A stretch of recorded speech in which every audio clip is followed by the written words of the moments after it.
түстөгү форма менен чыгат. Ал эми Чолпалдиев демек башкы калысын ышкырга жаңырды дагы.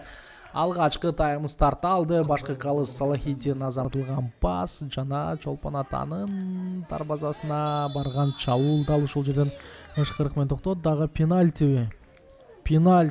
Эмне байкайлы. Тагдыр чечүүчү убакыт жана алгачкы гол киреби? Сокку бар, гол. Эсеп 1-0 жана Медет Мелисов. Мына өзү гол киргизген Медет Мелисов киргизип болуп турат. Дарбазачы албетте өзү мына ушул кайда секирерин көрсөтүп алган. Аны байкаган Медет Мелисов бардыгын көрүп чоңоюп чыккан футболчулардын оюну жүрөт. Азыр болсо Алихан сол канат менен кирип барды, узатылган пас, сокку жана дарбазачы жаткан жерге экинчи сокку дагы жолдонуп калды. Эгерде эле бир аз башкачараак аргасыз анткени инилери ийгилик жаратып турган учурда агалар сөзсүз түрдө намусту колго алып дал ошол ыргакта оюнду улантууга басымды дагы жасайт. Азыр болсо дагы бир керемет мүмкүнчүлүк, сокку жолдонуу керек, сокку бар, бирок бул ирет Аргенжи, бирок ал пасы ийгиликтүү болуп чыккан жок.